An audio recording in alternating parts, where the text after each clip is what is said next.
राधे राधे दोस्तों। आप लोग कैसे हैं? पढ़ाई चल रही होगी। चपक के पढ़ाई कीजिए। पढ़ाई के अलावा कोई भी आपका टारगेट नहीं होना चाहिए। अगर आप सक्सेस नहीं हो पाएंगे तो फिर लाइफ में कुछ भी नहीं बचेगा। कोई साथ देने वाला नहीं है आपके मेहनत में। तो हार्ड वर्क बहुत ज़रूरी है। तो welcome to overview study IAS। तो इस न्यूज़ सीरीज में हम लोग लेके आए हैं क्विक रिवीजन के लिए, जिसमें घटना चक्र का पॉइंटर है और इस पॉइंटर को हम लोग मेमोराइज करने की कोशिश करेंगे और साथ में इसको हम ये कोशिश करेंगे कि हम लोग को याद हो जाए। तो दोस्तों, परेशान होने की ज़रूरत नहीं है। इसको आप ध्यान से देखिए और इसका एक बुक और पेन लेके आप बैठ सकते हैं। जो इम्पोर्टेंट होगा उस कॉपी में नोट कर लीजिए। ठीक। नोट करने से ये होगा कि उसको अब जब बाद में उसको केवल आपको वही चीज़ देखना पड़ेगा जो आपको इस समय नहीं आ रहा है, जो टफ होगा। मैं उसको खुद नोट मार्क कर दूंगा कि ये थोड़ा सा कंफ्यूजिंग है, तो आप उसको मार्क कर सकते हैं। तो हम आपसे यही कहेंगे कि 9 सितंबर से ही हम लोग का टारगेट चल रहा है, जिसमें अंतिम प्रहार इसका नाम रखा गया है। अंतिम प्रहार के रूप में ये घटना चक्र का है। ठीक है। इसमें जितना भी पूर्वालोकन सार का लिया गया है, पूर्वालोकन में यानी PYQ में जितना भी घटना है उसी को पॉइंटर के रूप में लिया गया है। ठीक। और उसको हम सिंप्लीफाई भी करेंगे ताकि जो नए बिगनर हैं, जो नए स्टूडेंट हैं, उन भाइयों को भी समझ में आए। और एक सीक्वेंस भी हम कोशिश करेंगे कि क्रोनोलॉजी भी बरकरार रहे और जहाँ ज़रूरत पड़ेगा मैप का भी यूज किया जाएगा। तो बस आपसे यही रिक्वेस्ट है, ये सब फ्री में मिलेगा। बस आपसे एक रिक्वेस्ट है कि आप लोग इसको सब्सक्राइब, शेयर और लाइक करना मत भूलिएगा। ठीक है ना दोस्तों? तो चलिए शुरू करते हैं। इंडिया पॉलिटी को कर रहे हैं, तो ये सेकेंड लेक्चर होगा। ठीक। पहला लेक्चर हो चुका है, अगर आप नहीं देखे हैं तो उसको आप देख लीजिए।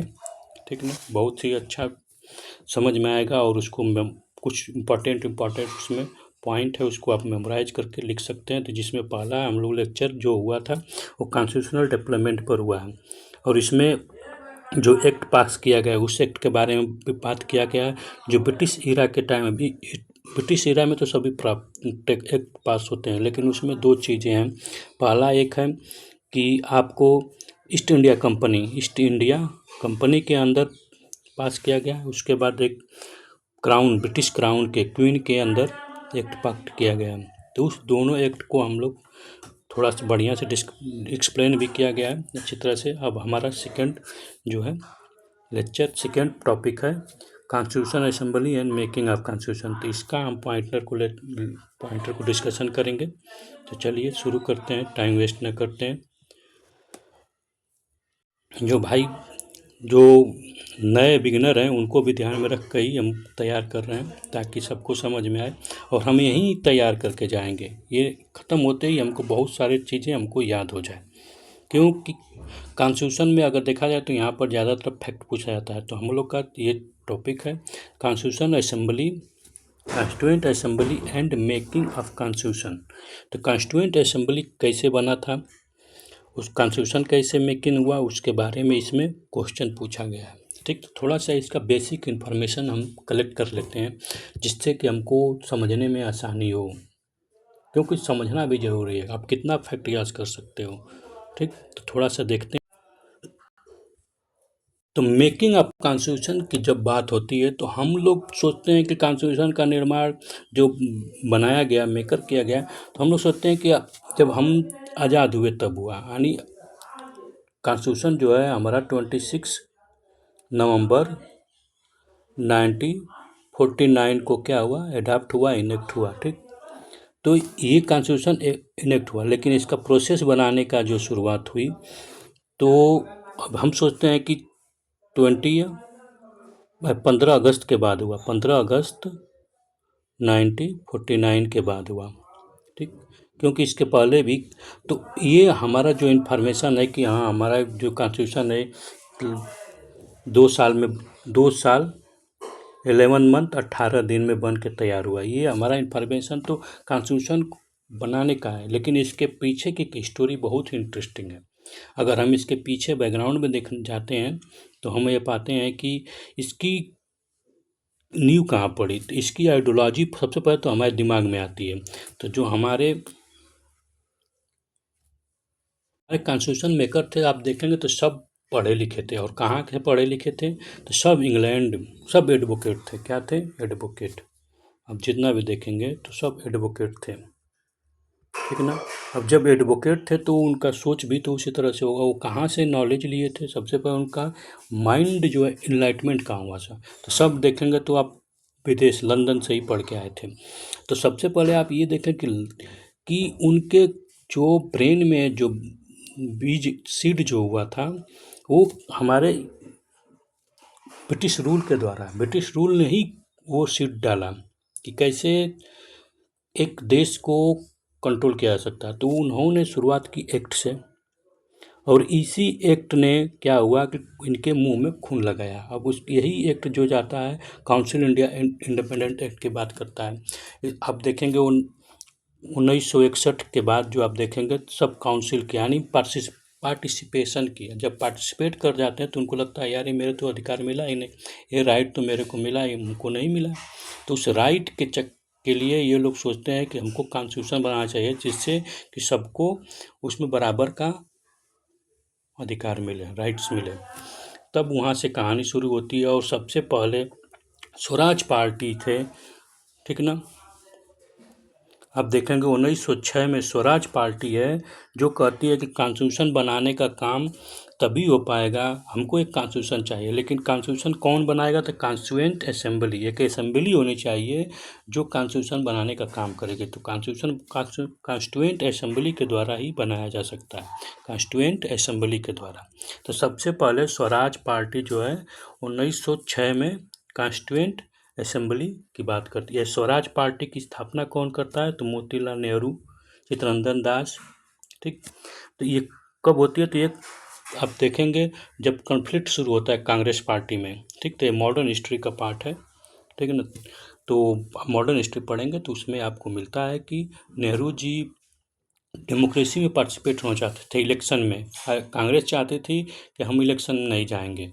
अब वहाँ से शुरुआत होती है स्वराज पार्टी की, ठीक ना। तो स्वराज पार्टी जो है पहली बार कहती है 1906 में कि हम ऐसी 1906, सोचिए 1906 में कॉन्स्टिट्यूएंट असेंबली की बात हो रही है।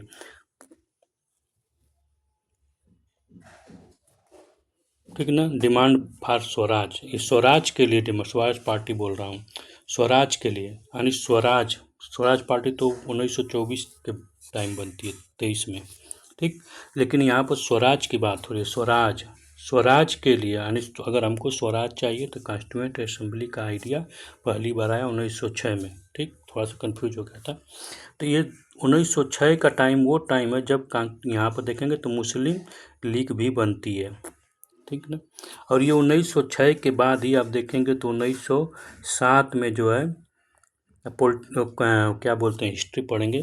देखिए हिस्ट्री और पॉलिटी दोनों एक साथ चलती है। आप ये सोचेंगे कि नहीं, तो जो हिस्ट्री है कहा जाए, हिस्ट्री जो है, हिस्ट्री जो है ये मदर ऑफ ऑल सब्जेक्ट, सभी सब्जेक्ट की माँ है। इसी से सब सब्जेक्ट निकले। अगर हिस्ट्री आपको जाननी है तो आपको हर फील्ड, हर की को जानना पड़ेगा, political, economic, social and geographical सब। तो यहाँ पर स्वराज की डिमांड करने वाले पहली बार कहते हैं भैया हमको कॉन्स्टिट्यूएंट असेंबली चाहिए 1906 में, ठीक। उसके बाद एम.एन. राव बोलते हैं, एम.एन. राव जो हैं कम्युनिस्ट रहते हैं, ठीक। अब ये बोलते हैं कि हमको स्वराज अगर कॉन्स्टिट्यूशन बनाना है तो हमें कॉन्स्टिट्यूएंट असेंबली चाहिए ही चाहिए। लेकिन ये नहीं हो पाता है। फिर उसके बाद क्या होता है कि इसी की यही आइडिया जो है first time Indian national Congress 1935 में डिमांड करती है कि हमें कॉन्स्टिट्यूएंट असेंबली चाहिए। 1935 कब है? तो 1935 अब गवर्नमेंट ऑफ इंडिया एक्ट आया होता है, ठीक। तो आपको ये मालूम होना चाहिए गवर्नमेंट ऑफ इंडिया एक्ट 1935। इससे पहले कम्युनल अवार्ड हुआ था, ठीक। फिर उसके बाद 1940, ये फिर 1939 से लेके 1945 तक, ठीक है ना। 1945 तक क्या चलता है? तो वर्ल्ड वार चलता है। इसी वर्ल्ड वार के टाइम ही हम लोग इंडिपेंडेंट की मांग करने लगते हैं। तो वहाँ पर अगस्त ऑफर आता है जिसमें कहा जाता है अंग्रेजों ने एक्सेप्ट कर लिया कि चलो तुम ठीक है कॉन्स्टिट्यूएंट असेंबली बनाओ, ठीक। अब कॉन्स्टिट्यूएंट असेंबली बनाओ तो इस पर अब डिस्कशन करने के लिए, इस पर प्रपोजल को डिस्कशन के लिए हमें क्रिप्स मिशन आया, क्रिप्स प्रपोजल आया। ठीक। लेकिन यहाँ अगस्त आफर में, और जब हिस्ट्री पढ़ेंगे तो उसमें आपको और भी मिलेगा कि अगस्त आफर में क्या था कि आप लोग सपोर्ट कीजिए युद्ध में। अगर आप सपोर्ट करते हैं तो हम युद्ध खत्म होने के बाद आपको कॉन्स्टिट्यूशन असेंबली दी जाएगी, और यहाँ पर पूर्ण आज़ादी की बात नहीं होती है। ठीक।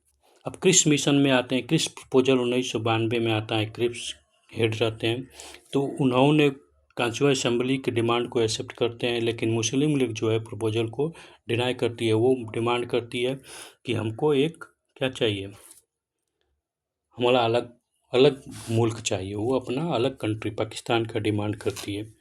ठीक। अब उसके बाद उनके प्रपोजल को क्रिप्स मिशन नहीं एक्सेप्ट करता है और चला जाता है।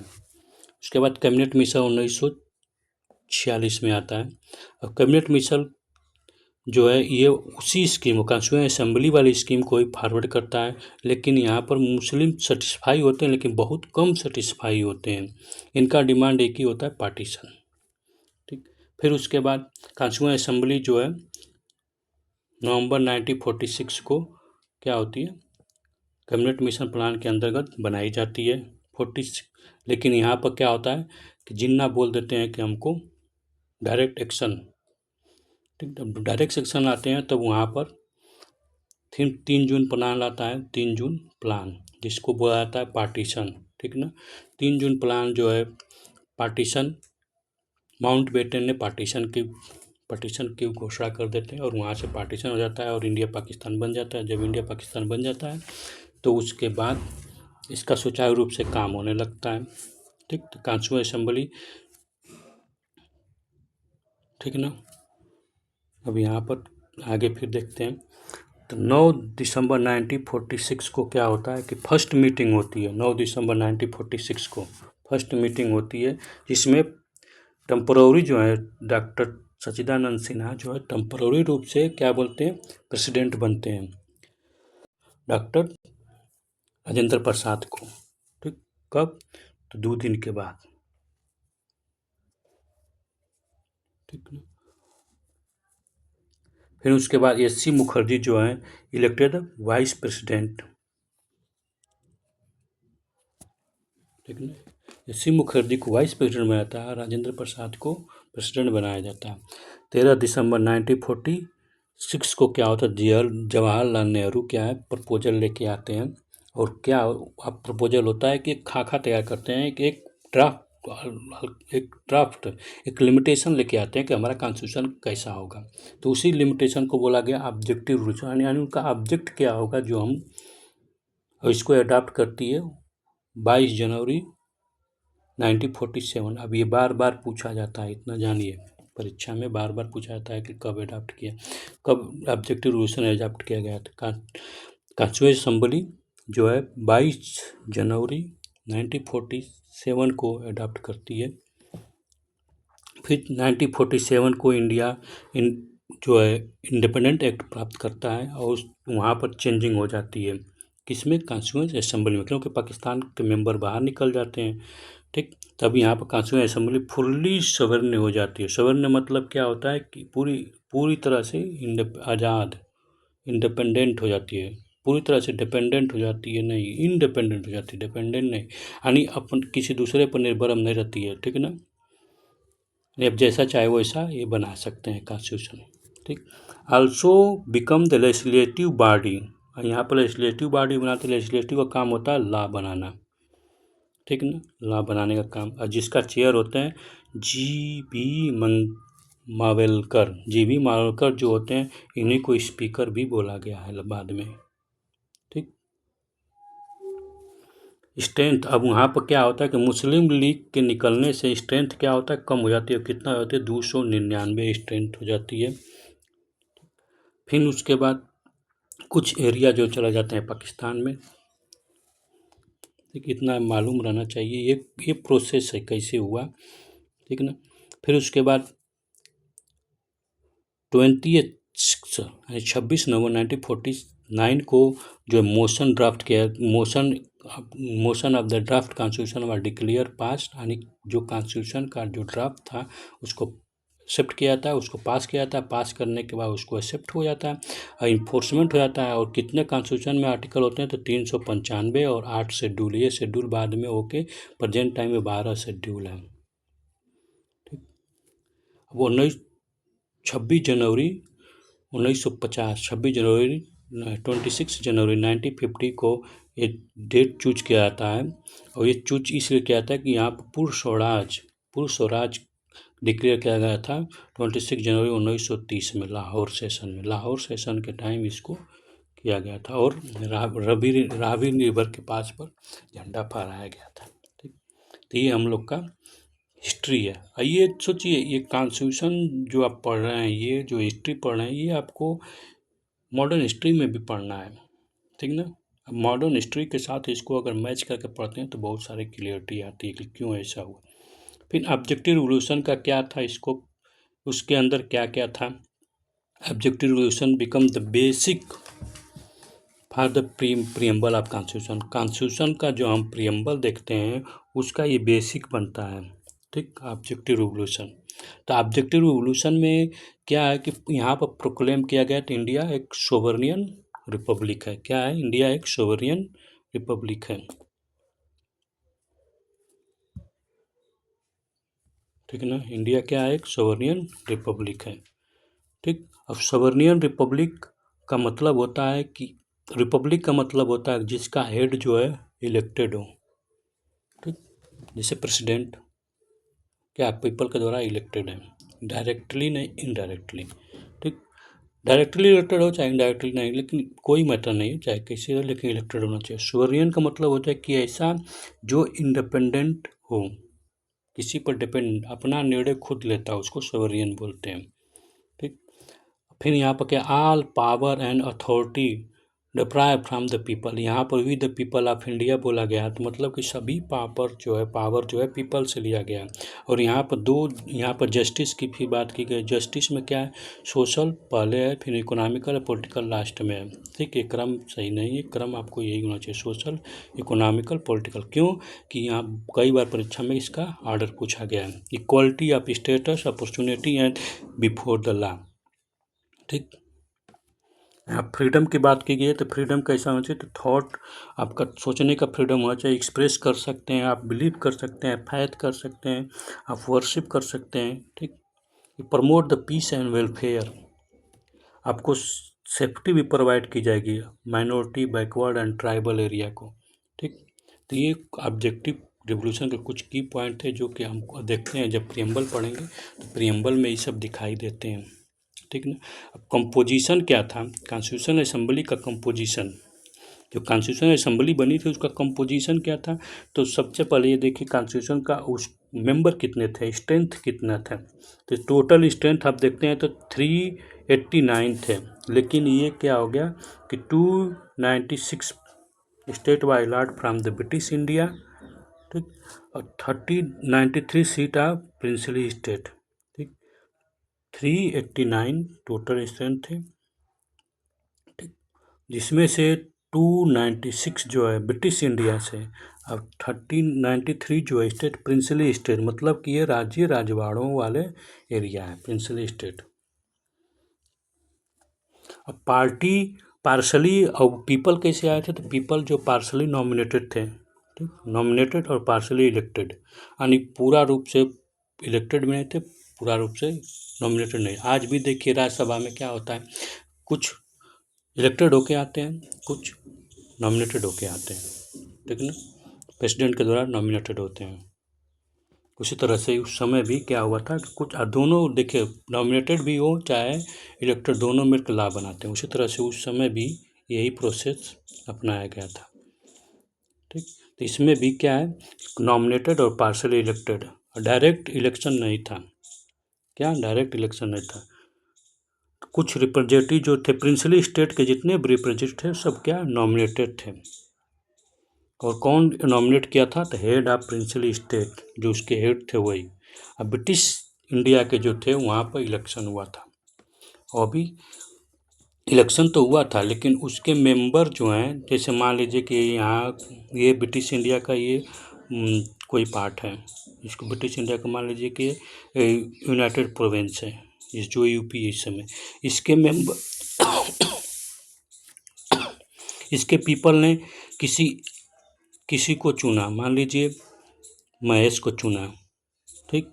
अभी महेश जो है, अब बहुत से लोग यहाँ पर जो है पीपल को चुने, महेश सुरेश जितने भी है, कोई मान लीजिए 10 पीपल को चुने। अभी 10 पीपल जो है मिल के एक आदमी को चुनेगा, ठीक ना। ये क्या हो गया कि डायरेक्ट पीपल के द्वारा न चुन के क्या हुआ, इनडायरेक्ट चुना गया, तो ये जाके ये कॉन्स्टिट्यूशन असेंबली में बैठेगा, ठीक। ऐसा ही चलता रहा इनडायरेक्ट, ठीक ना। इसमें क्या मेथड था, proportional representative by the mean of single transport, जिस तरह से राष्ट्रपति का इस समय चुनाव होता है, इनडायरेक्ट इलेक्शन इसी तरह से आज भी होता है, ठीक। जिसका रेशियो था 1 पर 1, 10 लाख पर एक आदमी चुना गया था, ठीक। अब सम रिलेटेड कुछ information, comprise all representative are section, यानी यहाँ पर सभी सेक्शन से था, ठीक है ना, सभी सेक्शन से थे, हिंदू भी थे, मुस्लिम भी थे, सिख भी थे, पारसी भी थे, एंग्लो इंडियन भी थे। एंग्लो इंडियन उस इंडियन को बोला जाता है कि जो यहाँ, वो क्या बोलते हैं, उनका ओरिजिन तो ब्रिटेन था, यूरोप था, लेकिन वो यहाँ पर फिर यहीं पर आने लगे, यहीं पर सब कुछ यहाँ के बाय बर्थ यहाँ पर हो गया, सब कुछ एंग्लो इंडियन हो गए। महात्मा गांधी इसमें कभी भाग नहीं लिया, मेंबर ही नहीं थे कॉन्स्टिट्यूएंट असेंबली के, ठीक। अब एक कॉन्स्टिट्यूएंट असेंबली में कितने, तो यहाँ पर मेजर 8 कॉन्स्टिट्यूएंट असेंबली का अगर देखेंगे तो मेजर 8 कॉन्स्टिट्यूएंट असेंबली में 8 गो कमेटी थी, कितनी, 8 कमेटी थी, और माइनर 15 कमेटी थी। ये बार बार पूछा जाता है कितनी कमेटियाँ थी, तब 8 कमेटी थी और 15, ठीक है ना, 15 माइनर 15 थी, अब 15 वुमन की संख्या थी, ये याद रहे। अगर 15 वुमन की संख्या याद रहेगी तो आपको माइनर की संख्या अपने आप याद रहेगी, ठीक है ना। तो अब मेजर जो 8 कमेटी थी, जिसमें यूनियन पावर, इसके हेड थे Jawaharlal Nehru, union constitution Jawaharlal Nehru, provincial constitution Sardar Patel, provincial जितना भी थे सरदार पटेल को, प्रोविंस का मतलब होता है राज्य, ठीक ना। और सरदार पटेल एक तरह से रखा जाए तो बाद में गृह मंत्री बनते हैं, ठीक ना, होम मिनिस्टर, तो आप वहाँ से आप उसको कोरिलेट करके आप याद कर सकते हैं, ठीक। ड्राफ्टिंग कमेटी के हेड थे doctor Bhimrao Ambedkar, advisory Sardar Patel, rule of procedure doctor Rajendra Prasad, ठीक, राष्ट्रपति थे। स्टेट हेड थे जवाहरलाल नेहरू, स्टेयरिंग डॉक्टर राजेंद्र प्रसाद, और कुछ इम्पॉर्टेंट जो है फाइनेंशियल एंड स्टॉक और लिंग्विस्टिक, ये माइनर के हैं, लेकिन माइनर में 15 थे, ठीक। अब ड्राफ्टिंग कमेटी के मेंबर कितने थे, इसको थोड़ा सा देख लेते हैं। तो ड्राफ्टिंग कमेटी के जो मेंबर थे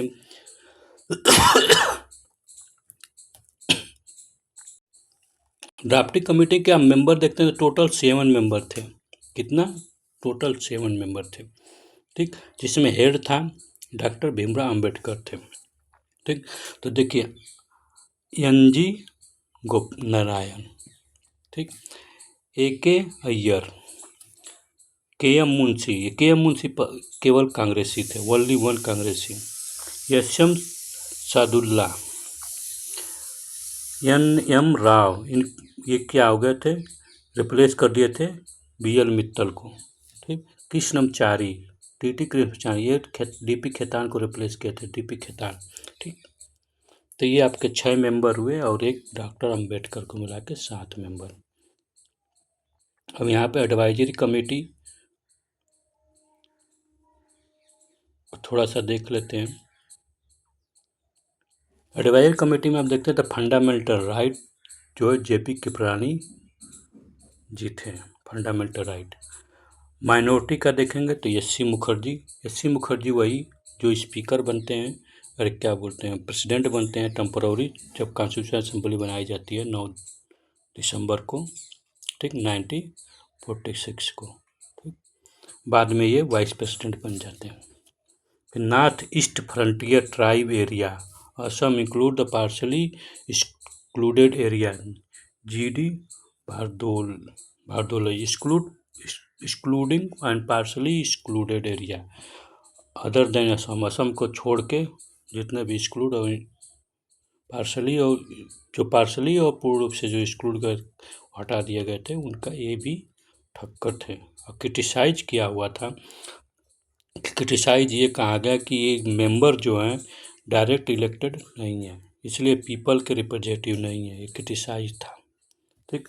नो सॉवरेन बॉडी यानी कोई सॉवरेन बॉडी नहीं, क्योंकि ये ब्रिटिश गवर्नमेंट के प्रपोजल पर काम कर रही है, ये बहुत ज़्यादा टाइमिंग ले रही है, ये कांग्रेस के द्वारा डोमिनेट किया जा रही है, मतलब कांग्रेस ही कॉन्स्टिट्यूशन असेंबली है और कांग्रेस ही इंडिया है, ठीक ना, ये कहा जाने लगा था। फिर domination by lawyer and politician ही थे, ठीक ना, पूरे लॉयर का ही डोमिनेशन बाय हिंदू कम्युनिटी के द्वारा डोमिनेशन। देखिए ये सब क्रिटिसिज्म है, लेकिन इस क्रिटिसिज्म को आप जब लक्ष्मीकांत पढ़ते हैं तो सबको समझाने की कोशिश भी किया गया है कि कैसे ये गलत है, ठीक ना। चलिए तब देखते हैं क्या क्या किस टाइप का क्वेश्चन पूछा गया, क्या पॉइंटर है, ठीक ना। तो यहाँ पर सबसे पहले इसका सोर्स के बारे में पूछा गया है। द आइडिया ऑफ द प्रीहेम्बल का आइडिया जो है कहाँ से लिया गया है, तो प्रीहेम्बल का आइडिया जो लिया गया है वो यूएस से लिया गया है, क्योंकि यूएस ही फर्स्ट रिटेन कॉन्स्टिट्यूशन था, और बाकी तो कॉन्स्टिट्यूशन लिखे जा चुके थे जब इंडिया कॉन्स्टिट्यूशन बना, लेकिन प्रीहेम्बल की शुरुआत वहीं पर थी, ठीक ना, तो इसीलिए वहाँ से लिया गया। Concept of A union of state in India constitution, ये कहाँ से लिया गया, यूनियन ऑफ स्टेट का, तो ये ब्रिटिश नॉर्थ अमेरिका एक्ट से लिया गया था, नॉर्थ अमेरिकन एक्ट जो था अमेरिका का, वहाँ से लिया गया यूनियन ऑफ स्टेट, ठीक ना। Indian political system, in Indian political system which one is supreme, तो इंडियन पॉलिटिकल सिस्टम में कौन सुप्रीम है, तो the constitution, rule of law supreme है, ठीक। The concept of judicial review in India has been adopted from the constitution of USA से judicial review लिया गया, ठीक है ना, जिसमें क्या होता है जुडिशियल रिव्यू का मतलब ये कि जिसको हम जजमेंट होने के बाद भी उस पर हम रिव्यू कर सकते हैं कि वास्तव में क्या ये सही है, यानी किसी भी कानून को अगर पार्लियामेंट पास करती है उस पर भी हम रिव्यू कर सकते हैं, जैसे NA नेशनल अपॉइंटमेंट जज NJAC, ये नेशनल जज अपॉइंटमेंट कमेटी जो बनी थी इसको स्टैक्ट कर दिया था रिव्यू के अंदर ही, जुडिशियल रिव्यू के कारण ही, ठीक। वैलिड चेक किया था कि क्या कॉन्स्टिट्यूशनली सही है, कि when the below two statement यहाँ पर दिया गया, the scope of judicial review is limited in India, तो स्कोप ऑफ जुडिशियल रिव्यू का कोई लिमिटेशन है, देखिए जो भी कॉन्स्टिट्यूशन में लिखित हो गया है तो वो उसका स्कोप तो कॉन्स्टिट्यूशन ही लिमिटेड हो गया, कॉन्स्टिट्यूशन जब हम लिख दिए कि तुमको मिलेगा तो वो लिमिट हो गया, ठीक है ना। तो यहाँ पर देखा था जुडिशियल रिव्यू लिमिटेशन तो है, ठीक, जुडिशियल रिव्यू का लिमिटेशन है, ठीक ना, लेकिन एक 142 आर्टिकल है, ये इसी जो है 142 आर्टिकल है, सुप्रीम कोर्ट इस पर लेके क्या करता है, कहता है कि हम इसके द्वारा उसको असीम शक्ति मिली है सुप्रीम कोर्ट को, और इस असीम शक्ति को लेके वो क्या करता है कि अपने कुछ केस में वो देखेंगे आप, तो उसमें जजमेंट यानी न्याय देने के लिए, जस्टिस प्रोवाइड करने के लिए वो किसी सीमा तक जा सकता है, लेकिन इसका मतलब नहीं है कि वो कॉन्स्टिट्यूशन से बाहर चला जाएगा, इसका मतलब नहीं कि नेचुरल जस्टिस से बाहर चला जाएगा, ठीक, इसलिए लिमिटेशन है। Indian constitution has some borrow item, जाहिर सी बात है इंडियन कॉन्स्टिट्यूशन में जो है जितने भी हैं आपको लगभग सब कहीं से बैरो, और ये बैरो नहीं कहा जाएगा, ठीक, जैसे बैरो, अब सत्य जो है हर जगह सत्य है, तो अगर हम सत्य चीज़ को अपना रहे हैं तो इसका मतलब नहीं है कि हम उधार ले रहे हैं, नहीं, वो अच्छाई है, हमको लेना चाहिए, ठीक, तो यहाँ पर अच्छाइयाँ लेने की कोशिश की गई है, ठीक, क्रिटिसिज्म में इसको बार बार बोला जाता है। लक्ष्मीकांत ने बहुत बढ़िया से एक्सप्लेन किया। तो दोनों यहाँ पर सही है, लेकिन इसका कोई कनेक्शन है, दोनों में कोई कनेक्शन नहीं है। ठीक से एक्सप्लेनेशन नहीं है। नेक्स्ट, सोर्स पूरा फीचर ऑफ फेडरल सिस्टम। तो फेडरल सिस्टम का फीचर कहाँ से लिया गया? तो कनाडा से लिया गया। ठीक, कनाडा से। Indian parliament system is different from the British parliamentary system. तो इंडियन पार्लियामेंट्री सिस्टम जो है ब्रिटिश के पार्लियामेंट्री सिस्टम से डिफर है। तो किस एरिया में डिफर है? सब कुछ तो हम ब्रिटिश पार्लियामेंट से ही लिए हैं, ब्रिटिश इंडिया। ठीक, क्योंकि ब्रिटिश ही तो हमारे ऊपर रूल कर रहे थे। लेकिन वहाँ पर क्या जुडिशियल रिव्यू सिस्टम नहीं है। ठीक ना, judicial system of judicial review exist है इंडिया और यूएस। वैसे सभी जगह हैं, ठीक ना, लेकिन जिस तरह से यूएस में काम करता है उस फिर इंडिया में काम करता है, उसे और कहीं नहीं। क्योंकि वहाँ पर एरर नाम का कोई चीज़ ही, लगभग एरर तो और जो होता है लेकिन नहीं है। ठीक है, which characteristic is common between the federal system India और हाँ, तो फेडरल सिस्टम में क्या है कि इंडिया में फेडरल सिस्टम जो टोटल क्या है, इंडिपेंडेंट नहीं है। ठीक ना, क्या यहाँ पर क्या बोल रहा है? कॉमन कॉमन कॉमन की बात कर रहा है। ठीक ना, आपको ये इस लाइन पर ध्यान देना पड़ेगा कि पॉइंट सब वर्ड पर कॉमन। तो कॉमन क्या है? तो कॉमन यही है, फेडरेशन में देखेंगे तो जो कोर्ट है वो सब इंटीग्रेटेड है। डिस्ट्रिक्ट कोर्ट हो, हाई कोर्ट हो और सुप्रीम कोर्ट हो, सब एक दूसरे के इंटीग्रेटेड हैं। ठीक, जिसमें सुप्रीम कौन है? सुप्रीम, एक यहाँ पर सुप्रीम कोर्ट जो है सबसे सुप्रीम है।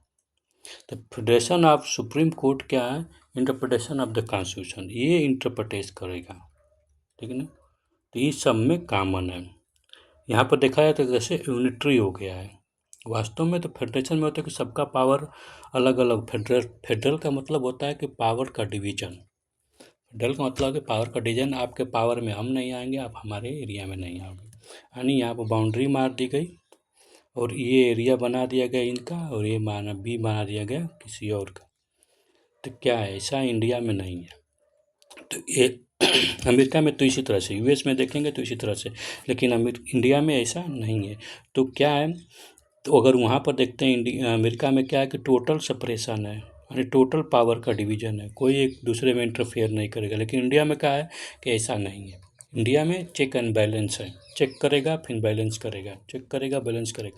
लेकिन अमेरिका का जुडिशरी सिस्टम में देखते हैं तो, और इंडियन जुडिशरी सिस्टम देखते हैं, दोनों में समान दिखाया जाता है कि दोनों में इंटीग्रेशन है। यानी सुप्रीम कोर्ट का काम सब पर बाध्य हो जाएगा। ठीक, अगर सुप्रीम कोर्ट बोल दिया है गलत है तो सबको मानना पड़ेगा। तो ये वहाँ पर भी यही है, अमेरिका में भी, तो ये कॉमन है, जबकि फेडरल नहीं है। ठीक है ना, अगर वास्तव में फेडरल का परिभाषा नहीं है, हम क्वासी फेडरल हैं। Concurrent list include Indian constitution is adopt from the constitution bar constitution. तो कॉन्करेंट लिस्ट कहाँ से लिया गया? तो ऑस्ट्रेलिया से लिया गया। कॉन्करेंट लिस्ट ऐसा लिस्ट होता है जिसमें सेंटर और राज्य दोनों क्या हैं, आप रूल बना सकते हैं। सेंटर जैसे हेल्थ में क्या है देखेंगे, दोनों में, एजुकेशन में देखिए दोनों आ जाते हैं। ठीक, तो कुछ ऐसे लिस्ट हैं जिसमें आप केवल स्टेट पर ही नहीं है, दोनों को है। ठीक है ना, लैंड पर आइए, लैंड में क्या है तो ये इस पर केवल स्टेट बनाता है, सेंटर नहीं आ सकता है, एग्रीकल्चर लैंड। ठीक, तो ये कहाँ से लिया गया कॉन्करेंट लिस्ट? ऑस्ट्रेलिया से।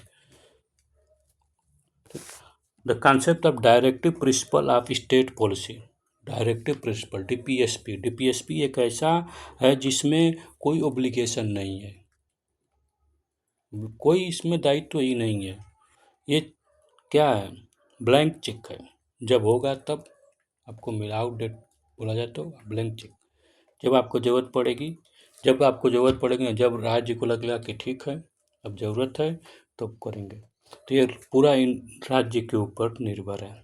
ठीक, इसके लिए आप जुडिशरी नहीं जा सकते हैं कि हाँ ये डायरेक्टिव प्रिंसिपल में है डीपीएसपी में है, इसके लिए हमको चाहिए क्या, न्याय चाहिए। तो आप जस्टिसेबल नहीं है, डीपीएसपी जस्टिसेबल नहीं है। ठीक, तो ये कहाँ से लिया गया था? आयरलैंड। आयरलैंड कहाँ पर है? तो आप आयरलैंड देखते हैं, यूरोप में है, एक कंट्री है, बहुत प्यारी कंट्री है, ठीक ना, जिसकी कैपिटल कहाँ है? इसकी कैपिटल डुबलिन है। कहाँ? डुबलिन। ठीक, आयरलैंड देखेंगे तो नॉर्थ जो एक यूनाइटेड किंगडम है ना, यूनाइटेड किंगडम का ही एक पार्ट है, ब्रिटेन का नहीं, यूनाइटेड किंगडम 4 से मिलकर बना है, ठीक ना। तो वहाँ ये इरिश सी के बगल में है, ठीक, Irish sea. Next, given representation to latent experience and service composition of council of state of the constitution maker of India were influenced by example of Irish Republic। ठीक, इरिश रिपब्लिक से, ठीक है ना, इरिश रिपब्लिक से हमें council of state, जिसको हम बोलते हैं राज्यसभा, जिसमें हम इसको नॉमिनेट करते हैं टैलेंट को, कुछ एक्सपीरियंस को, ठीक ना, प्रेसिडेंट के द्वारा। कहाँ से लिया गया? तो ठीक, इरिश रिपब्लिक, ये याद होना चाहिए। फंडामेंटल राइट कहाँ से लिया गया? तो फंडामेंटल राइट हम अमेरिका से लिए हैं, यूएसए के कॉन्स्टिट्यूशन से, United state of America. Parliamentary system हम ब्रिटेन से लिए हैं, यूके से लिए हैं। देखिए, ग्रेट ब्रिटेन और को यूके, यूनाइटेड किंगडम, ठीक ना, ग्रेट ब्रिटेन, यूनाइटेड किंगडम दोनों एक ही है, ठीक, कन्फ्यूजन नहीं होना है। लेकिन अगर ब्रिटेन की बात करें तो ये अलग है। यूनाइटेड किंगडम में 4 देश आके मिलते हैं, जिसमें से ब्रिटेन एक है, ठीक ना। इमरजेंसी प्रोविज़न, देखिए इमरजेंसी प्रोविज़न आप जर्मनी से लिया गया, क्योंकि जर्मनी में हिटलर था और हमेशा इमरजेंसी लगाया रहता था, हमेशा परेशान किया रहता था, इसलिए वहाँ पर इमरजेंसी याद करने का एक को रिलेशन जर्मनी, जिसको बोला गया जर्मनी कॉन्स्टिट्यूशन को Weimar constitution. Directive principle of state policy Ireland, DPSP Ireland से। ये क्या? नॉन जस्टिसेबल, करेक्ट स्टेटमेंट यहाँ पर फिर दिया गया वही। फंडामेंटल राइट कहाँ से लिया गया है? तो अमेरिका के कॉन्स्टिट्यूशन से लिया गया, जिसका नाम था यूएस बिल ऑफ राइट। ठीक, डायरेक्टिव प्रिंसिपल कहाँ से लिया? डीपीएसपी इरिश कॉन्स्टिट्यूशन से, आयरलैंड कॉन्स्टिट्यूशन, आयरलैंड से, आयरलैंड देश है, उसके कॉन्स्टिट्यूशन का नाम है इरिश कॉन्स्टिट्यूशन। कैबिनेट गवर्नमेंट कहाँ से लिया गया है? तो कैबिनेट गवर्नमेंट ब्रिटेन से लिया गया, क्योंकि देखिए जब भी हम सांसदीय प्रणाली को देखेंगे तो ब्रिटेन, आंख बंद करके ब्रिटेन। यूनाइटेड स्टेट, यूनियन और स्टेट का रिलेशन कनाडा से लिया गया है, ठीक है ना। कनाडा में क्या कि सेंटर हावी रहेगा स्टेट के ऊपर, क्वासी फेडरल टाइप का। रूल ऑफ लॉ इंग्लैंड से लिया गया है। एक लिस्ट प्रोवाइड, देखिए अब हम जितने भी सोर्स हैं उसको एक जगह देखेंगे तो लुसेंट में आपका देखेंगे तो पॉलिटी में दिया गया है, उसको एक बार रिवीज कर लीजिए, ठीक है ना, बहुत आसान रहेगा। रूल ऑफ लॉ इंग्लैंड से। प्रोसीजर स्टेबलाइज बाय लॉ, जो प्रोसीजर स्टेबलाइज बाय लॉ, ये थोड़ा सा समझने वाली चीज़ है कि what is procedure stabilise by law. तो लॉ के द्वारा जो प्रोसीड्यूर स्टेबलाइज किया गया है, जो रूल रेगुलेशन स्टेबलाइज किया गया उसी का चलेगा। तो Japan. Reserving of the bill bye governor, governor क्या करता है? कुछ बिल को रिजर्व कर लेता है प्रेसिडेंट के लिए, तो कनाडा से। ठीक, for president consider concurrent list. Concurrent list आपका ऑस्ट्रेलिया। फिर यहीं पर बार बार एक ही चीज़ को दिया, इससे बड़ा लुसेंट से एक बार पढ़ो, मार खत्म, एक लक्ष्मीकांत से। डायरेक्टिव प्रिंसिपल, लेकिन बार बार करने से क्या होता है, याद जाता है। Directive principle of state policy Ireland, Irish constitution. Fundamental right USA. कौन सा बिल है?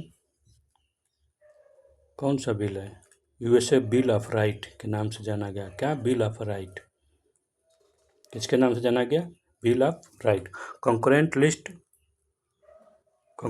ऑस्ट्रेलिया से। स्टेट रिलेशन कनाडा से। State relation India as union of state with greater power of union, ठीक, कनाडा से लिया गया। जिसमें क्या होता है कि यूनियन क्वासी फेडरल, मतलब फेडरल है लेकिन सेंटर की तरफ झुका हुआ, मनमानी नहीं कर सकते हैं, ठीक है ना। The concept of fundamental duty कहाँ से लिया गया? Fundamental duty has been taken कहाँ से? तो रसिया के। कब? फार्मर सोवियत यूनियन के टाइम से। तो फंडामेंटल ड्यूटी मतलब कि क्या है कि कुछ ड्यूटी दी गई है, किसमें? कौन सा? कॉन्स्टिट्यूशन के पार्ट 4A में कुछ ड्यूटी दी गई है, जिस ड्यूटी को कौन फॉलो करेगा? पीपल ऑफ इंडिया, ठीक, जिसको जोड़ा गया था बाद में, ठीक। कब जोड़ा गया था? 1942 कॉन्स्टिट्यूशन अमेंडमेंट के टाइम।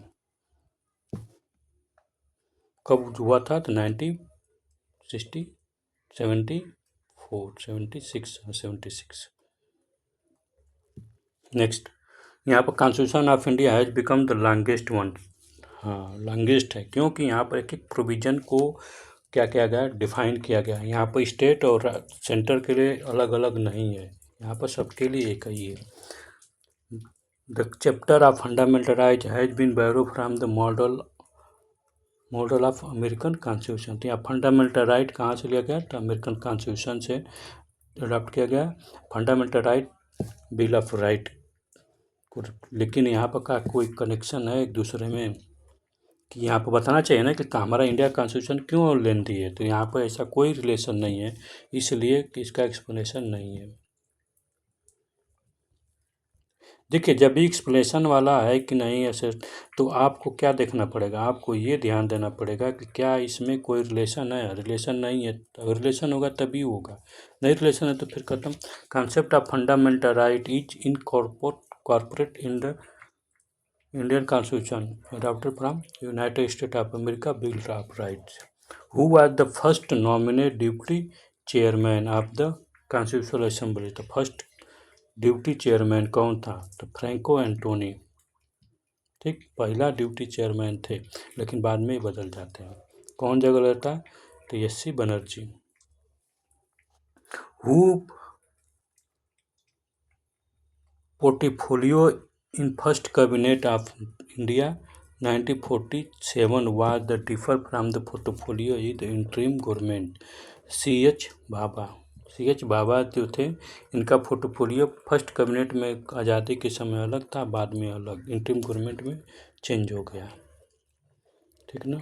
ये मिल रहा है कि कॉन्स्टिट्यूशन असेंबली या मेकिंग ऑफ कॉन्स्टिट्यूशन की बात किया, चैप्टर का नाम है, यहाँ पर पूरा सोर्स का दे दिया पॉइंटर, क्यों ना, है ना।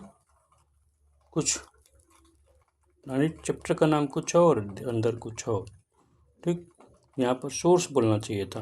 अब यहाँ पर देखिए फिर नेक्स्ट टॉपिक क्या है? Article and constitution and schedule. तो आर्टिकल ऑफ द कॉन्स्टिट्यूशन के आर्टिकल और शेड्यूल, ठीक, तो यहाँ पर है। तो कॉन्स्टिट्यूशन में कितने आर्टिकल हैं? पार्ट ऑफ इंडियन कॉन्स्टिट्यूशन पर थोड़ा सा डिस्कशन कर लेते हैं। इसमें देखते हैं कि क्या क्या है। तो देखिए, इसमें अगर देखा जाए तो हमारा कॉन्स्टिट्यूशन जो है 22 पार्ट है, ठीक, लेकिन ये 22 पार्ट प्रेजेंट टाइम में इसमें कुछ पार्ट जोड़े गए हैं, लेकिन वो पार्ट जोड़े गए हैं कैसे? तो बोला गया कि A, B, C, जैसे आप देखेंगे पार्ट जो 4 है उसमें A जोड़ दिया गया है, ठीक। तो इस तरह से तो 22 का 22 तो आज भी है, लेकिन अगर देखेंगे तो 2020 का आज भी अगर देखें, 22 का आज भी देखें, तो अगर टोटल अगर देखें इन सबको भी अगर जोड़ा जाए तो ये बढ़ के पहुँच जाता है 24 हो जाता है ये, ठीक। उसी तरह से हम आर्टिकल देखें तो आज भी हमारे कॉन्स्टिट्यूशन में आर्टिकल उतना ही है जितना था 395, लेकिन इसमें क्या हुआ है कि अभी बहुत सारे आर्टिकल जैसे 321 है, तो इसमें 21A एजुकेशन वाला, ठीक। तो इस तरह से अगर जोड़ा जाता है तो कहा जाता है कि 400 से पार हो गए हैं कॉन्स्टिट्यूशन, में आर्टिकल, ठीक। और शेड्यूल की बात हुई तो शेड्यूल पहले 8 थे, अब कितने 12 हैं, ठीक। तो यहाँ पर देखें पहला पार्ट में, फर्स्ट पार्ट जो है कॉन्स्टिट्यूशन का, उसमें यूनियन और इस टेरिटोरीज। तो यूनियन मतलब सेंटर और इसका टेरिटोरीज मतलब जमीन, लैंड, ठीक। मतलब उसका लैंड, मतलब इसमें अगर देखा है तो उसके राज्य और यूटी दोनों की बात की जा रही है, ठीक। यूटी अगर देखा है तो यूनियन में ही जाके जाती है, ठीक ना। तो आपको ये देखना चाहिए। यानी मतलब कि कुल मिला के हमारा देश इंडिया और उसके राज्य कहाँ से 1 से 4। और एक चीज़ और जान लीजिए, पार्ट 1 में कुछ भी अगर संशोधन होता है, कुछ भी अमेंडमेंट होता है तो इसको कॉन्स्टिट्यूशनल अमेंडमेंट नहीं कहते हैं। याद है, कभी पूछ दे तो आप ये जान लीजिए कि पार्ट ए में कुछ भी हो रहा है, कोई भी घटना हो रही है तो वो कोई भी इवेंट नहीं कहा जाएगा कि this is a constitutional amendment, ठीक। पार्ट सेकेंड में सिटीजनशिप है और ये 5 से 11 तक, 5 से 11 है आर्टिकल है। पार्ट थर्ड ये फंडामेंटल राइट है, ठीक। इसमें 12 से 12 से 35 तक आर्टिकल है, जिसमें इसको 5 भागों में डिवाइड किया गया। कितने? 5 कैसे याद रहेगा? तो 5 ग्रुप कैसे बनाया गया? तो 5 ग्रुप बनाया गया जैसे आपके हाथ का पंजा, ठीक। आपका हाथ में कितने अंगुली है? 5। तो आप याद कर सकते हैं कि हमारे हाथ में 5 अंगुली है, तो पाँचों मिला के क्या बनाती है? एक हो जाती है। तो यही है फंडामेंटल राइट, ठीक। तो 5 गो। अब ये फंडामेंटल राइट जो है, अब इसको सिक्योर करने के लिए एक और फंडामेंटल राइट दिया गया है, ठीक ना। वो 6वां नंबर का, ठीक। जिसका है 32, आर्टिकल 32 सुप्रीम कोर्ट के लिए, और आर्टिकल 120 226 किसके लिए? 226 के 126, हाँ 126 हाई कोर्ट के लिए, ठीक। कितना? 226, कितना? 226 याद कर लीजिए, हाई कोर्ट के लिए है, ठीक। और सुप्रीम कोर्ट के लिए 32। यानी मतलब कि यहाँ पर आप एक चीज़ है कि जो हाई ये 32 है, ये सुप्रीम कोर्ट के लिए आप जा सकते हैं। आप कॉन्स्टिट्यूशन में कोई आपको फंडामेंटल राइट नहीं मिला है। कौन सा? 1 से लेके, यानी आपका 12 से लेके 31 तक। मतलब कि इसको 5 ग्रुप में बांटा गया है, 5। तो ये पाँचों ग्रुप में से अगर आपको फंडामेंटल राइट जो है कोई आपका वायलेट हो रहा है, तो आप इसके अंतर्गत आप सुप्रीम कोर्ट जा सकते हैं 32, और हाई कोर्ट जा सकते हैं 226 आर्टिकल। तो 226 आर्टिकल। और एक और चीज़ है, आप चलिए जब होगा तो उसको पढ़ेंगे तो एक्सप्लेन करेंगे, अभी करेंगे तो लंबा हो जाएगा, ठीक। अब डायरेक्टिव प्रिंसिपल, अब डायरेक्ट फंडामेंटल राइट आप जानते ही हैं कहाँ से लिया गया है, तो आपका अमेरिका से लिया गया है, ठीक। डायरेक्टिव प्रिंसिपल आप स्टेट पॉलिसी DPSP, ठीक। तो ये पार्ट 4 में है, ठीक। जिसका इन्फोर्समेंट नहीं है, कोई लीगल ओब्लिगेशन नहीं है, लेकिन इसका फंडामेंटल राइट का लीगल ओब्लिगेशन है। इसके लिए आप कोर्ट जा रहे हैं। आर्टिकल कितना? 32 और 226, ठीक है ना। फंडामेंटल DPSP के लिए नहीं जा पा रहे हैं। फंडामेंटल ड्यूटी जो है 4A में है, ठीक। ये 51 आर्टिकल में है। ये 36 से लेके 51 तक है। कौन? DPSP। अब 5 में क्या है? तो 5 में यूनियन है, यानी यूनियन गवर्नमेंट, ठीक। ये कहाँ से कहाँ तक है? तो 52 से लेके 151 तक। पहला चैप्टर है इक्विटी। तो व्हाट इज इक्विटी? इक्विटी का मतलब वो होता है जो रूल रेगुलेशन को पालन करवाए, रूल रेगुलेशन को करे, फॉलो करे, जो भी लॉ बन गया उसको इम्प्लीमेंट करे, उसका काम है इम्प्लीमेंट करना, ठीक ना। अब इसको हम कह सकते हैं, जैसे हम पढ़ते हैं ना हमारा हिंदू धर्म में, तो क्या है? ब्रह्मा विष्णु महेश का, ब्रह्मा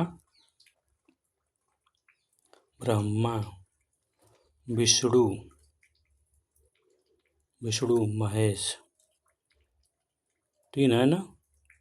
ठीक, तो तीनों क्या करते हैं, ब्रह्मा क्या करते हैं, बनाते हैं। ठीक, उसी तरह से यहाँ पर बनाने वाला कौन है, तो लेजिस्लेटिव, लेजिस्लेटिव जो है बनाएंगे।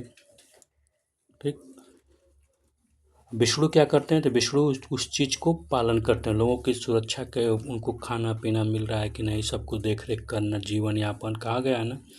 तो वो सिक्योरिटी का काम है कि जो भी रूल बना है क्या उसको इम्प्लीमेंट कर रहे हैं कि नहीं, तो इनका काम है। अब महेश क्या करते हैं, जो रूल रेगुलेशन नहीं मान रहा है उसको दंड देना। ठीक, तो उसी तरह से जुडिशरी है। ठीक, तो जुडिशरी का काम है दंड देना, तो यूनियन जुडिशरी, ये विष्णु शंकर भगवान। ठीक, तो आप यहाँ से भी याद कर सकते हैं। ठीक, तो यहाँ पर आप देख सकते हैं एग्जीक्यूटिव, पार्लियामेंट, सेकेंड चैप्टर में पार्लियामेंट है। पार्लियामेंट आप जानते हैं इसके अंदर 3 गो हैं। ठीक, कौन कौन, राज्यसभा, लोकसभा और प्रेसिडेंट। ठीक, लेजिस्लेटिव पावर यानी कानून लॉ बनाने का पावर किसको, प्रेसिडेंट को। चैप्टर 4 क्या है, जुडिशरी के बारे में, यूनियन जुडिशरी मतलब supreme court. Chapter 5 comptroller and auditor general of India, CAG जिसको बोला गया है। ये क्या करता है, एक तरह से पूरा जितने भी नियम कानून बनते हैं, चाहे जितने भी पैसा होते हैं, सबका क्या ऑडिट करता है। ठीक ना, और ऑडिट करने के बाद पार्लियामेंट में अपनी रिपोर्ट प्रस्तुत कर देता है, किसके कहने पर, प्रेसिडेंट। फिर 6 पार्ट में स्टेट है। अब स्टेट का क्या क्या पावर है, तो वही सेम चैप्टर 1 में जनरल है, executive second power, state legislature, legislative power, governor, chapter high court, chapter 5 high court, chapter 6 subordinate court मतलब उसके नीचे वाली कोर्ट मतलब डिस्ट्रिक्ट कोर्ट। ठीक, अब ये कहाँ से 152 से लेकर 237 तक, कितना, 152 से लेकर 237 तक। पार्ट 7 में क्या है, पार्ट 7 क्या है, तो स्टेट इन,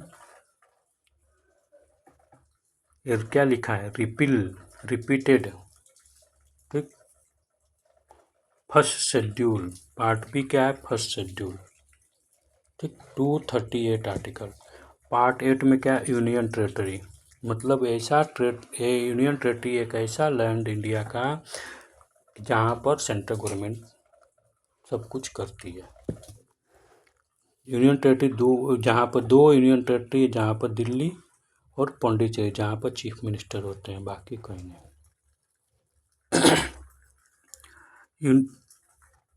और यूनियन टेरेटरी बढ़ गई है, जम्मू एंड कश्मीर जो है, चीफ मिनिस्टर का इलेक्शन हो रहा था, यहाँ वही चीफ मिनिस्टर होंगे। लद्दाख का इलेक्शन हो रहा है, पता नहीं। ठीक, पंचायत जो है इसको लोकल गवर्नमेंट भी बोलते हैं। ठीक, ये कहाँ से कहाँ तक है, तो आपका 243 से लेके 240 ओ तक है, ABCD में जो आता है वो। ठीक, अब 9A, अब ये देखिए 9A म्यूनसिपाल्टी। ठीक, 243 P से लेकर 243 ZG तक है, P से Z तक है। अब P कैसे याद रखेंगे, तो आप पंचायती राज व्यवस्था को याद रख सकते हैं। तो आप पंचायती राज व्यवस्था को याद रखिए और थोड़ा सा टिल्ट कर दीजिए, घुमा दीजिए, यानी जब म्यूनसिपल पार्टी की बात करेगा तो आप पंचायत वाला P यहाँ पर रख दीजिए, क्योंकि वो बीत चुका है। ठीक, और GZ खत्म हो गया, यानी ABCD खत्म हो गया और फिर G तक चला जाता है, यानी municipality, ZG government. Cooperative society 9B में कोऑपरेटिव सोसाइटी, तो ये देखिए सब एक ही आर्टिकल है, 243। अब याद कैसे करेंगे, आई लव यू होता था ना, हाँ, तो अब बोल दी किसी को आई लव यू, तो क्या बोलता है, सामने वाला क्या बोलेगा, 2 आई लव यू। 2, थोड़ा सा तो लाभ लीजिए ना, ये सब बेकार तो 2, तो आपका बोल रहे हैं 2, तो 2 4 3। ठीक, यहाँ पर कितना, ठीक है ना। तो यहाँ पर आई लव यू बोलेगा तो यहाँ पर आई में कितने लोग समय है, मतलब कि एक तो रहेगा एक दूसरा रहेगा, तो इसको आप समझ लें कि 2 पर्सन की बात हो रही है यहाँ पर। ठीक, 2 पर्सन के, तो ये 2 हो गया। 4 में कितना वर्ड है, लव में 4 है, 3 है इसमें, तो 2 4 3, तो कितना हो गया 2 4 3, आप याद कर लीजिए। ठीक, तो पंचायत की बात होगी तो वहाँ पर आपको याद होना चाहिए कि 2 4 3 में सब है। ठीक, लेकिन यहाँ पर सबसे प्रॉब्लम क्या क्रिएट होती है, तो यहाँ पर ABCD वाली प्रॉब्लम क्रिएट होती है कि कहाँ पर ABCD,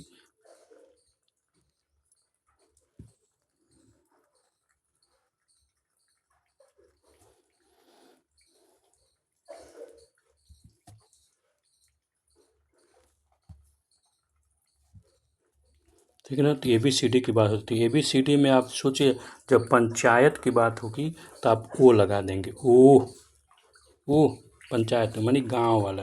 देखिए आप यहाँ पर क्या होता है कि ये गांव वाला पंचायत है, गांव में होता है, ये कस्बों में होता है।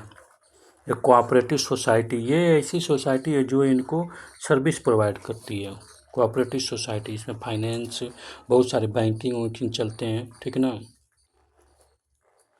ठीक, तो ये सोसाइटी इनका हेल्प करने के लिए, सोशल सर्विस करने के लिए है।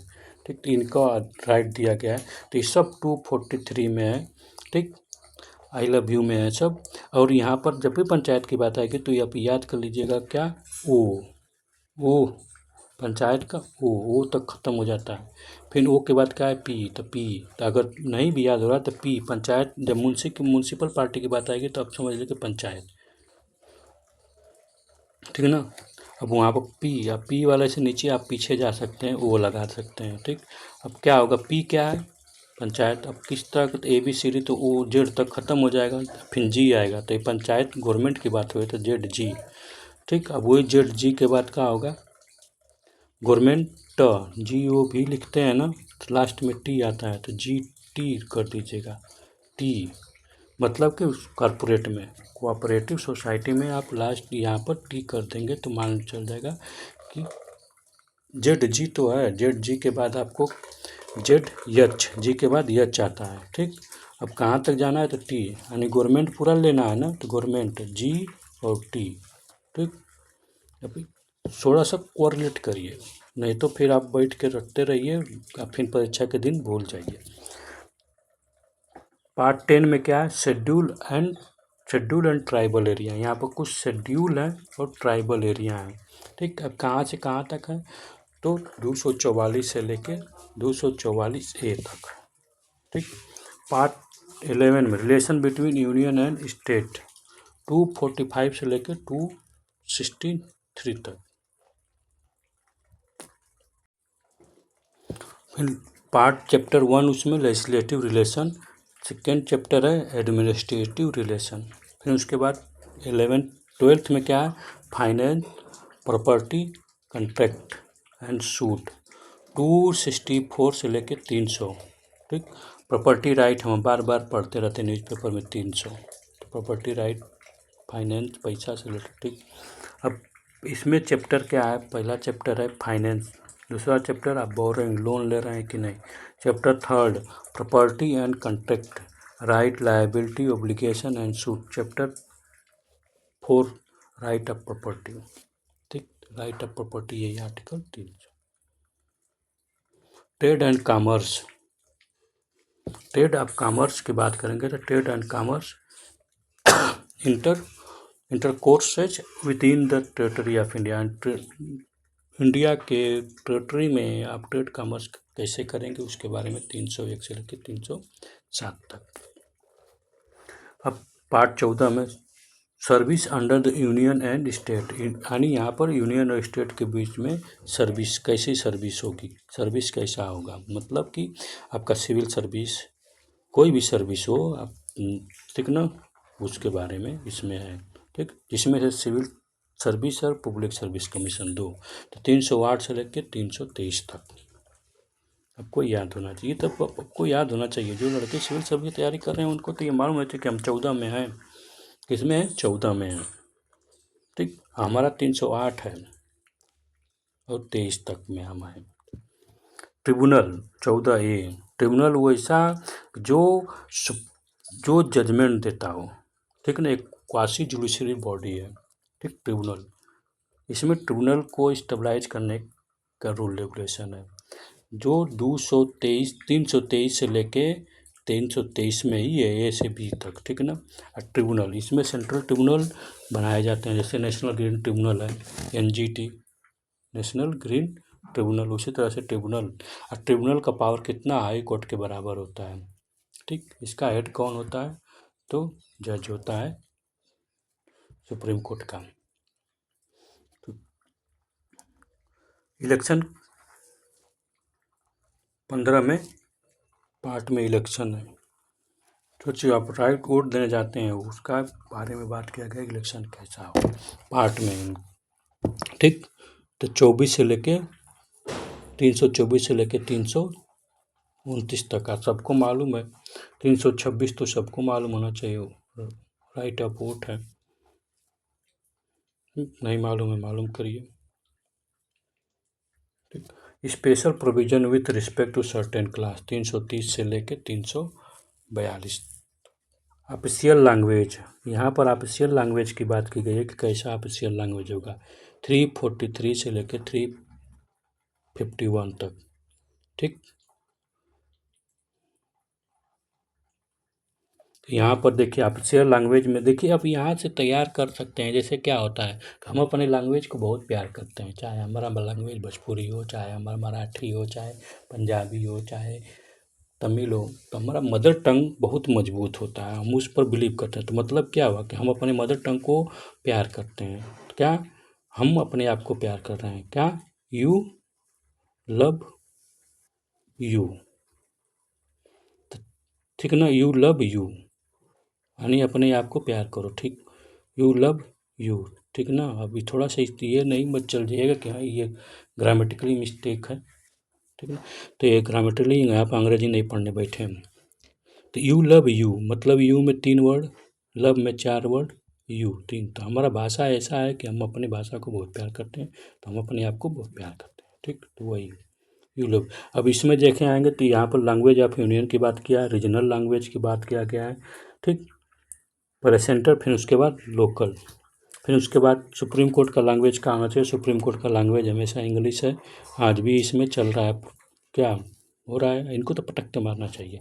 हाई कोर्ट और सुप्रीम कोर्ट एंड कोर्ट के बारे में। अब कोर्ट पार्ट जो है, पार्ट 4 चैप्टर 4 में स्पेशल डायरेक्टिव, कुछ स्पेशल डायरेक्टिव है। ठीक, फिर 18 में इमरजेंसी है। क्या होता है? 18, पार्ट 18 इमरजेंसी है। कितना? 352 से लेकर 360 तक। ये तो सबको याद होगा इमरजेंसी। ठीक, 3 तरह की इमरजेंसियाँ हैं, ठीक ना। नेशनल इमरजेंसी, स्टेट इमरजेंसी और फाइनेंशियल इकोनॉमिकल इमरजेंसी। फिर उसके बाद मिसलेनियस एनर्जी इमरजेंसी प्रोविज़न 18 में है। मिसलेनियस पार्ट 19 में है, जिसमें 361 से लेकर 367 तक है। फिर 20 में अमेंडमेंट ऑफ कॉन्स्टिट्यूशन, यानी कॉन्स्टिट्यूशन का अमेंडमेंट कैसे होगा उसके बारे में 368। और ये 368 तो याद होना चाहिए, इसको लेके, इस आर्टिकल को लेके और 13 को लेके बहुत झगड़ा है। 368 और आर्टिकल 13 बहुत फाइट है इन दोनों का, ठीक है ना। फिर उसके बाद 21 में temporary transitional and special provision. Part 12 में शॉर्ट टाइटल कमेंसमेंट, जो 393 से लेकर 395 तक, ये लास्ट में 395 है।